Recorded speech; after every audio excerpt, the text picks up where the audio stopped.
Hi everyone, welcome back to my channel the knowledge club.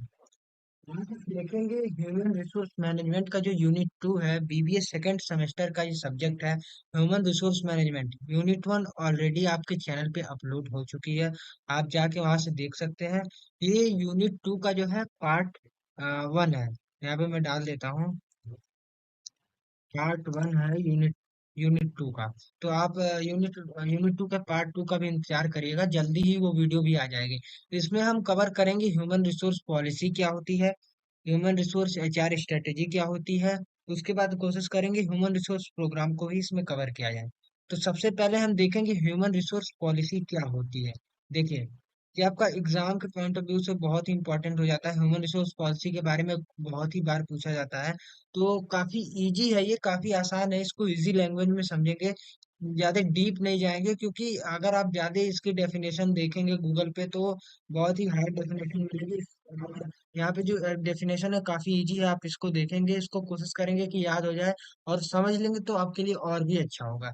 तो देखिए, इसमें लिखा है human resource policy are guidelines for hiring, work processes, compensation, leave, training, promotion, work environment, termination and other important function. देखिए, human resource policy, HR policy, policy का मतलब आपको पता ही होगा, रूल्स एंड रेगुलेशन, कुछ गाइडलाइंस होती हैं। तो ये कुछ गाइडलाइंस होती हैं जो क्या करती है, जो हमें हेल्प करती है किस चीज में, हायरिंग करने में। उसके बाद जो हमारा वर्क होता है, वर्क प्रोसेसेस मतलब वर्क को आगे बढ़ाने में, इम्प्लॉयज को कंपनसेशन देने में, उनको उनकी सैलरी प्रोवाइड कराने में। कि देखिए, पॉलिसी के अंदर सब कुछ लिखा होता है कि कैसे हमें हायर करना है, कैसे वर्क को आगे बढ़ाना है, कैसे हमें कंपनसेशन देना है, कब कब उनको लीव देना है, कब उन्हें ट्रेनिंग प्रोवाइड करना है, कब क्या मतलब कब ऐसा टाइम आएगा कि उनको प्रमोट करना, प्रमोशन करना है, कब हमें वर्क एनवायरनमेंट को चेंज करना है, कैसे क्या बताना है, termination and other important function. Other important functions भी जो आते हैं एचआर पॉलिसी में आते हैं। तो सिंपली एचआर पॉलिसी एक रूल एंड रेगुलेशन होता है, जो एक गाइडलाइन होता है, जो हमें क्या करता है, हेल्प करता है कि हम अपने ऑर्गेनाइजेशन के जो गोल्स हैं उनको कैसे अचीव करें। और ये अचीव कैसे होंगे, क्या इनमें जो रूल्स एंड रेगुलेशन लिखी होती हैं, जो मतलब डिफाइन की होती है, उनको फॉलो करके। उसके बाद आगे लिखा हुआ है, HR policy also outline how organization will treat people and property. देखिए, एचआर पॉलिसी हमें और बताता है कि हम ऑर्गेनाइजेशन के जो पीपल और प्रॉपर्टी हैं उनसे हम कैसे ट्रीट करें, उनसे कैसे व्यवहार करें, उनसे कैसे बातचीत करें। तो एचआर पॉलिसी में ये हमें बताया जाता है। उसके बाद लिखा है, there are developed by HR manager with help to company management. देखिए, ये एचआर मैनेजर द्वारा डेवलप किया जाता है, जो कि हमारे कंपनी की मैनेजमेंट को हेल्प करता है। It important to enumerate the policy before issue arise, you know how to respond। देखिए, ये जरूरी हो जाता है, हमेशा ये जरूरी हो जाता है कि हमारी जो पॉलिसी है उसको हम एनुमरेट करें, उन्हें हम इशू करें, ताकि आगे चल के जो भी प्रॉब्लम्स है वो अराइज ना हो, और क्या रिस्पॉन्स है ये हमें पता चल सके। तो मतलब कहने का मतलब ये हो गया, एचआर पॉलिसी हमारी क्या होती है, आपको समझ में आ गया होता है। एक बार सिंपली मैं इसको रिपीट कर देता हूँ। एचआर पॉलिसी ये एक हमारी रूल रेगुलेशन और गाइडलाइंस होती है, जो हमारे ऑर्गेनाइजेशन को डेवलप करने में, ऑर्गेनाइजेशन के गोल्स को अचीव करने में हेल्प करती है।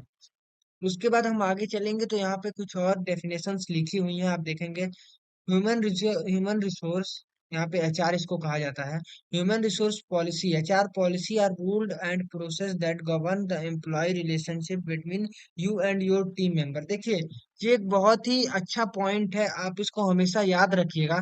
एचआर पॉलिसी क्या करता है, ये बनाया जाता है, इसीलिए बनाया जाता है ताकि हमारे जो एम्प्लॉय होते हैं उनसे हमारा जो रिलेशन है, एक अच्छा रिलेशन एम्प्लॉय और टीम के बीच में बना रहे, ताकि वो अच्छे से काम कर सके, उन दोनों के बीच में कॉन्फ्लिक्ट ना हो। उसके बाद लिखा हुआ है,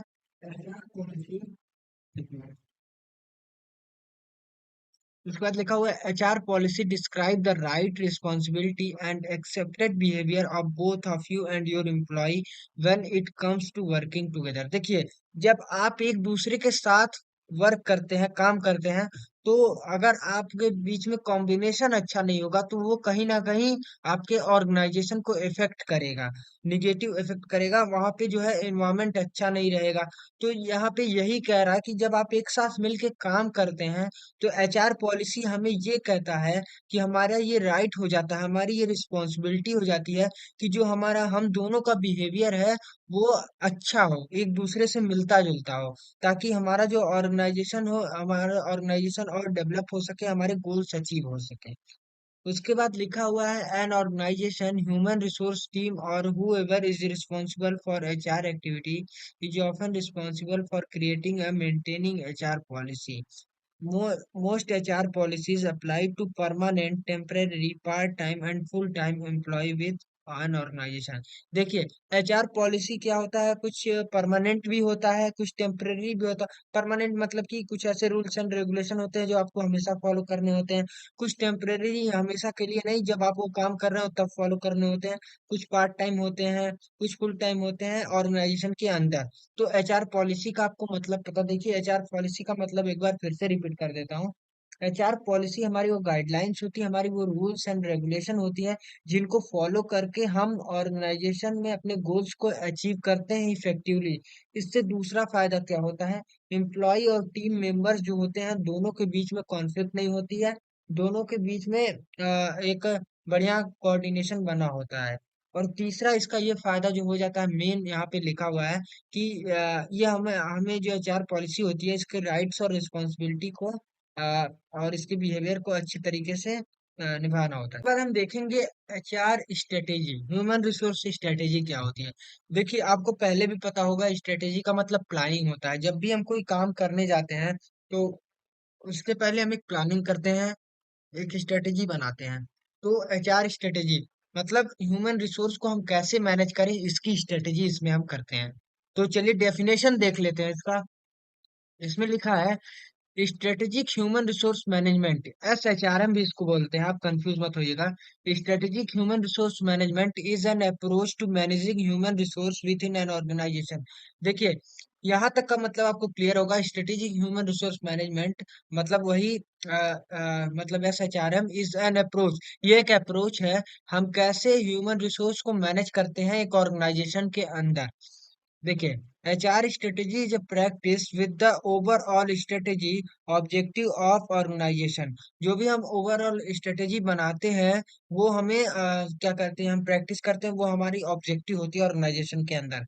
it involve integration HR strategy with the strategy goals and plans of an organisation to achieve a competitive advantage. देखिए एचआर स्ट्रेटेजी हमें क्या करता है, हमारे जो गोल्स और प्लान्स होते हैं ऑर्गेनाइजेशन के, उसको हमें कंप्लीट करने में, अचीव करने में हेल्प करता है। इसमें लिखा है the key focus of SHRM is to ensure that human resource are effectively utilise and manage in a way that support the organisation mission vision and goals. देखिए स्ट्रेटेजी का मतलब तो आपको पता ही होगा, मतलब ये हो गया कि प्लानिंग करना, किसी भी काम को करने से पहले प्लानिंग करना। अब आपका जो भी मिशन गोल या विजन होगा उसके पहले आप प्लानिंग करते होंगे कि हमारे रॉ रॉ मटेरियल कहाँ से आएंगे, हमें कितने एम्प्लॉयज को लाना है, कैसे काम करवाना है, कौन सी मशीनरी को यूज करना है। तो ये सब हमारी स्ट्रेटेजी और प्लानिंग की बात हो गई। तो देखिए इसमें की फोकस क्या होता है, सबसे सारी चीजों की तो बात हो गई, लेकिन की फोकस क्या करती है SHRM, जो भी SHRM की टीम होती है वो की फोकस क्या करती है कि हमें हमारे ह्यूमन रिसोर्स को कैसे यूटिलाइज करना है, इफेक्टिवली यूटिलाइजेशन कैसे करना है हमारे ह्यूमन रिसोर्स को, उनको कैसे मैनेज करना है ताकि वो हमें 100% दे सके, अपना 100% हमें दे सके, और हमारा जो मिशन विजन और गोल है वो इफेक्टिवली कंप्लीट हो सके। तो ह्यूमन रिसोर्स स्ट्रेटेजी में बेसिकली यही बताया गया है, इसका मतलब यही होता है। और ये ज्यादा यही फोकस करता है कि हमारी जो एम्प्लॉयज होते हैं, जो लेबर्स होते हैं, उनको यूटिलाइज कैसे करें इफेक्टिवली, ताकि वो हमारे ऑर्गेनाइजेशन के गोल्स को, विजन को और मिशन को कंप्लीट करें और अचीव करें। इसमें आगे लिखा हुआ है, देखिए ये लाइन हमेशा आप याद रखिएगा, मिशन विजन और गोल्स, ये लाइन हमेशा याद रखिएगा। इसमें आगे लिखा हुआ है it recognise that employ are valuable assets and that their skill knowledge and ability contribute to the success of organisation. देखिए जो हमारा SHRM है, स्ट्रेटेजिक ह्यूमन रिसोर्स मैनेजमेंट, ये हमें रिकॉग्नाइज करवाता है कि हमारी जो एम्प्लॉय होते हैं वो एक वैल्यूएबल एसेट्स होते हैं। उनकी स्किल, उनकी नॉलेज, उनकी एबिलिटी जो होती है, ये सारी चीजें मिलके हमें कंट्रीब्यूट करती है हमारे ऑर्गेनाइजेशन के सक्सेस में। कि हमारा एक ऑर्गेनाइजेशन अगर गोल अचीव कर रहा है तो उसमें हमारे एम्प्लॉय का हाथ होता है, बहुत बहुत बड़ा हाथ होता है। वो जितना 100% देंगे उतने ज्यादा कम समय में, उतने ही कम समय में उतना ही अच्छा काम हो जाएगा। तो ये स्ट्रेटेजिक HRM में आता है। आपको फिर से रिपीट करता हूँ, स्ट्रेटेजिक HRM एक प्लानिंग होती है, एक स्ट्रेटेजी होती है, जिसमें हम ये फोकस करते हैं कि हमारा एक जो एम्प्लॉय है वो अपना 100% दे, अपने नॉलेज को, अपने स्किल को यूज करके वो हमें इफेक्टिवली वर्क करके दे, ताकि हमारा जो गोल, मिशन और विजन है वो अचीव हो सके। उसके बाद देखिए लिखा हुआ है, strategic human resource management involve various activity and process including. अब देखिए स्ट्रेटेजिक ह्यूमन रिसोर्स मैनेजमेंट में, SHRM में, कुछ वेरियस एक्टिविटी और प्रोसेस होते हैं जो इन्वॉल्व होते हैं। अब इसमें पहला हो जाता है स्ट्रेटेजिक प्लानिंग। पहला हो जाता है स्ट्रेटेजिक प्लानिंग। आप हेडिंग याद कर लीजिएगा, वहां पे जाके आप अपनी इसको अपनी लैंग्वेज में लिख सकते हैं। स्ट्रेटेजिक प्लानिंग का मतलब वही सेम हो गया कि हम स्ट्रेटेजी बनाते हैं, प्लान करते हैं। एलाइंस HR strategy with the overall strategic goal and plan of organization. This include understanding the current and future workforce need, identifying key HR priority and developing strategy to address। देखिए इसमें क्या होता है, जो हमारे करंट और फ्यूचर की जो नीड होती है, जो वर्क फोर्स होता है, उसको हम आइडेंटिफाई करते हैं। उसके बाद हम क्या करते हैं, एक स्ट्रेटेजी और एक प्लान बनाते हैं स्ट्रेटेजी प्लानिंग में। तो ये हमारा फर्स्ट प्रोसेस या एक्टिविटी आप दोनों कह सकते हैं।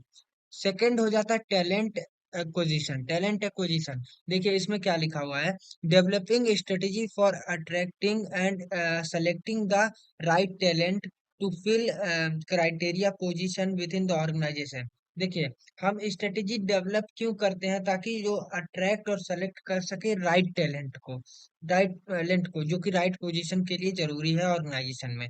This involve effective recruitment, selection and on boarding process. Recruitment selection हमने पहले भी पढ़ा होगा, फर्स्ट यूनिट में शायद ये टॉपिक है।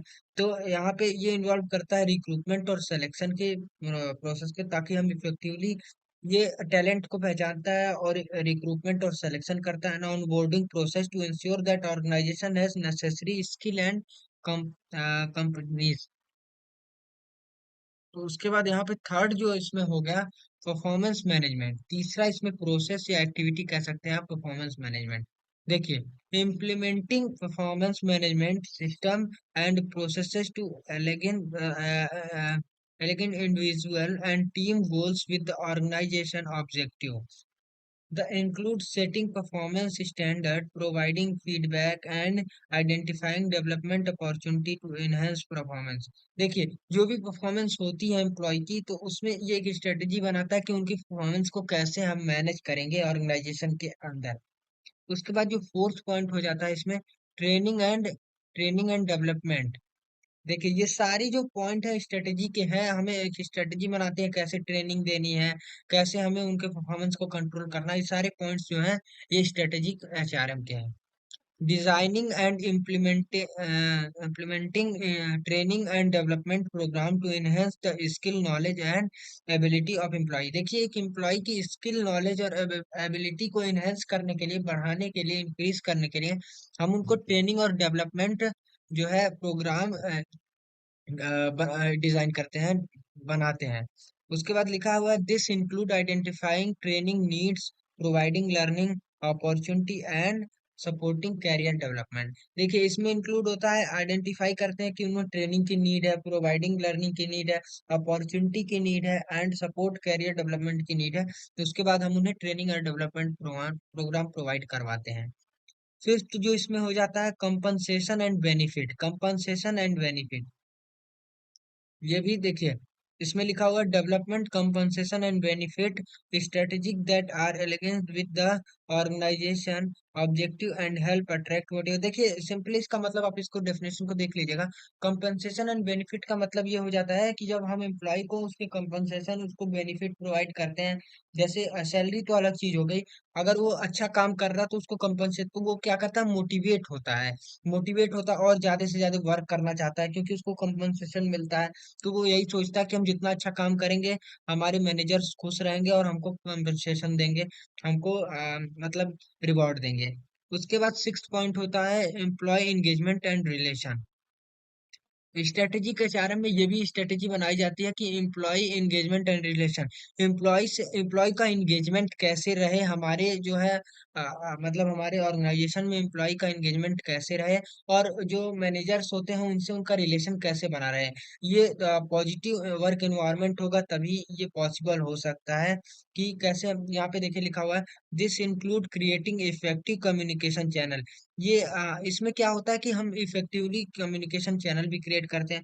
Recognising and rewarding employ, employ को रिकॉग्नाइज और रिवार्ड करते हैं। And managing employ relation to maintain a harmonious work place. देखिए और एम्प्लॉय के रिलेशन को मैनेज करते हैं। सेवेंथ पॉइंट हो जाता है HR matrix and analysis, using data and analysis to measure the evaluate the impact of HR strategy and practice on organisation performance. देखिए डाटा और डाटा एनालिसिस के थ्रू हम यहाँ पे मेजर करते हैं, इवेलुएट करते हैं कि एचआर की स्ट्रेटेजी को क्या इम्पैक्ट पड़ेगा। देखिए उसके बाद है HR policy and procedure. Procedure का मतलब आपको पता ही है, प्रक्रिया। और पॉलिसी का मतलब आपको पहले ही पता है, गाइडलाइंस रूल्स एंड रेगुलेशन। तो एचआर जो एचआर होती है उसकी रूल्स एंड रेगुलेशन क्या होती हैं, और और जो है प्रक्रिया क्या होती है। तो इसमें कहने का मतलब सिंपली ये हो गया, इसमें ये डिफाइन किया जाता है कि हम कैसे रिक्रूटमेंट, कैस किस बेस पे रिक्रूटमेंट, किस बेस पे सिलेक्शन, किस बेस पे एम्प्लॉय को कंपनसेशन देंगे। ये सारी प्रक्रिया जो हम करते हैं वो मतलब किस बेस पे करते हैं, क्या पॉलिसी होती है। तो यहाँ से देखेंगे, these policies and procedure cover a wide range of area. ये पॉलिसी और प्रोसीजर जो होती है wide range of area cover करती हैं, इंक्लूडिंग एम्प्लॉय रिक्रूटमेंट। इसमें एम्प्लॉय रिक्रूटमेंट भी इंक्लूड होता है, कंपनसेशन एंड बेनिफिट भी इंक्लूड होता है, परफॉर्मेंस मैनेजमेंट जो भी हम मैनेजमेंट करते हैं परफॉर्मेंस को, वो भी इंक्लूड होता है, डिसिप्लिनरी एक्शन भी इसमें इंक्लूड होता है। इसके बाद इम्प्लॉयज रिलेशन, इम्प्लॉयज के रिलेशन भी इसमें इंक्लूड होते हैं, and more. Here the some common HR policy and procedure that many organisation है। कुछ ऐसे कॉमन एचआर पॉलिसी और प्रोसीजर होते हैं जो ऑर्गेनाइजेशन में जो ऑर्गेनाइजेशन के लिए होते हैं। तो चलिए उसको देख लेते हैं। देखिए पहला हो जाता है ईईओ, इक्वल एम्प्लॉयमेंट अपॉर्चुनिटी। अपॉर्चुनिटी का मतलब आपको पता ही होगा, कोई भी अवसर। तो इक्वल एम्प्लॉय अपॉर्चुनिटी ये इंपॉर्टेंट हो जाता है, इसको आप अच्छे से सुन लीजिएगा, काफी इजी है। देखिए जब कोई भी ऑर्गेनाइजेशन वैकेंसी निकालती है, वो रिक्रूटमेंट सिलेक्शन करती है, लोगों को हायर करती है, और ये इस पोस्ट के लिए, मैनेजर पोस्ट के लिए या फिर किसी अदर पोस्ट के लिए, एग्जाम्पल में हम मैनेजर पोस्ट लेते हैं।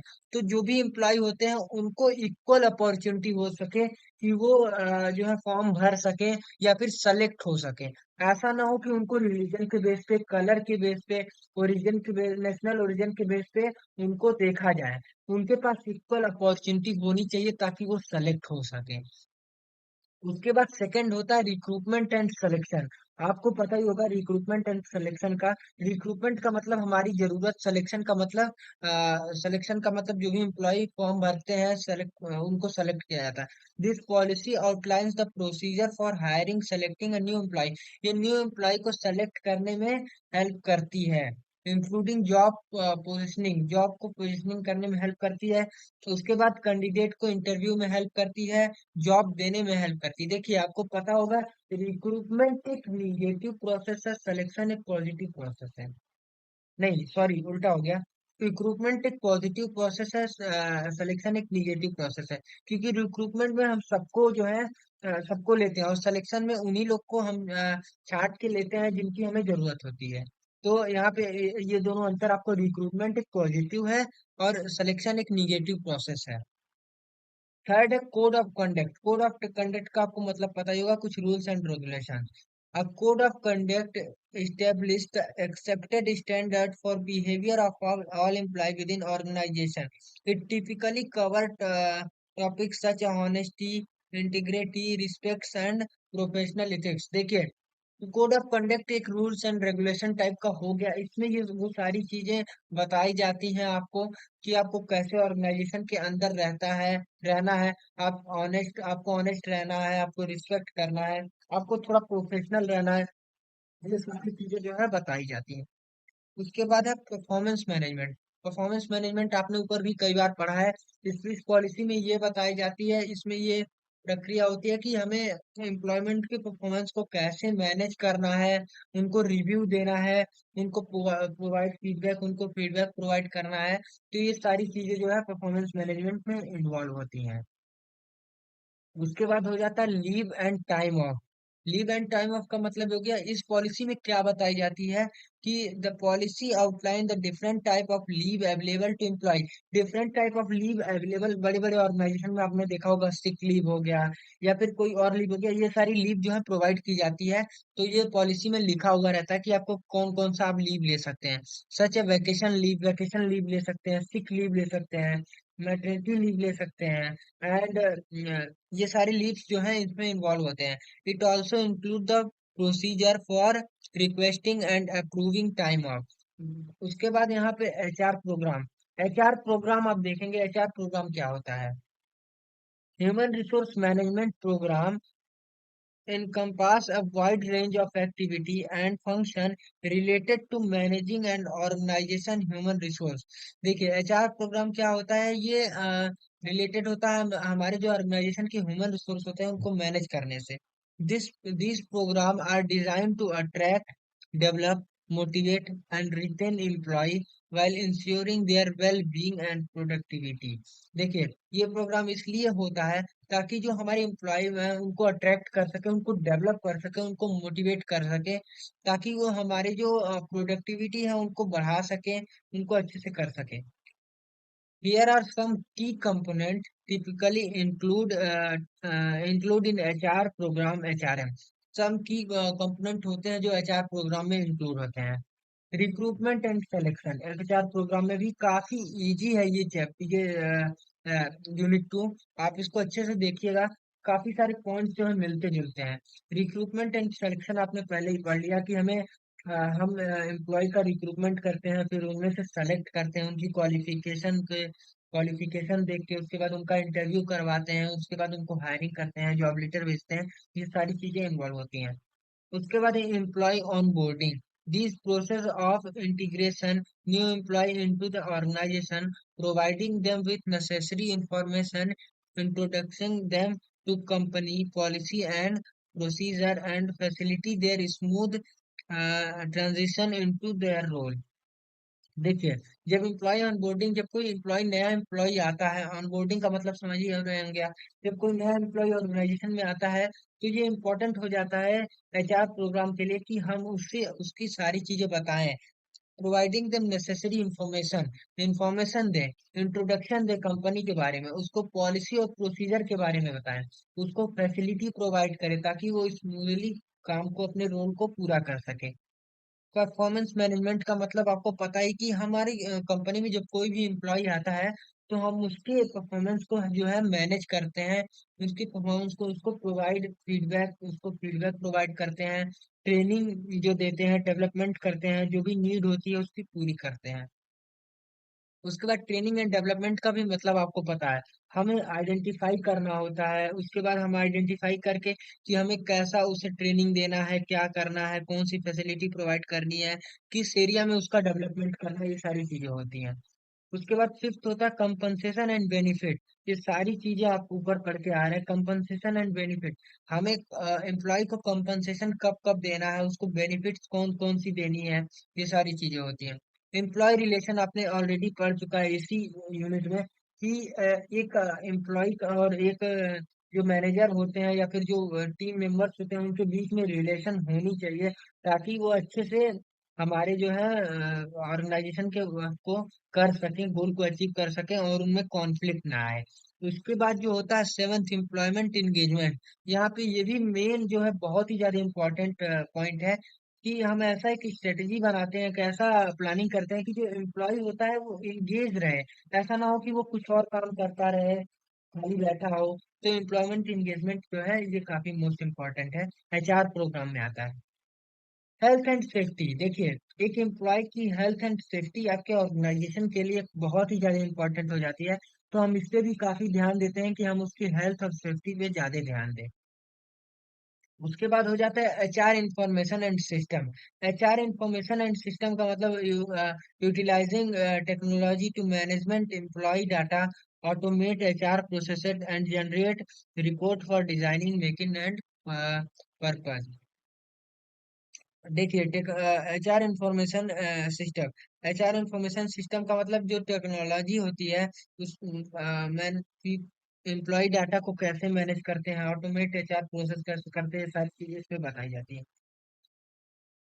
अब लीगल कंप्लायंस का मतलब क्या होगा? Staying of the data with labour laws and regulation, ensuring HR practice and in compliance and addressing any legal issue that may arise. कोई भी लीगल इशू अराइज होती है तो उसमें हम कैसे उसको कैसे उससे निकलें और कैसे ये करें, तो ये सारी चीजें एचआर प्रोग्राम में बताई जाती है।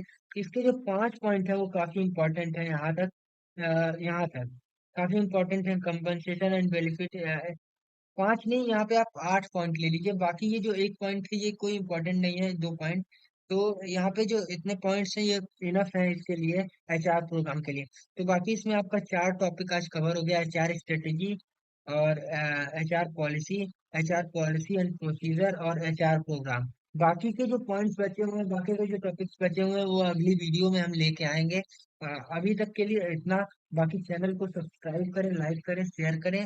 और एग्जाम्स आ रहे हैं, अगर आपको बाकी क्वेश्चन पेपर चाहिए प्रीवियस ईयर के या नोट्स चाहिए तो उसके लिए जरूर कमेंट्स बॉक्स में कमेंट करके बताएं। Thank you.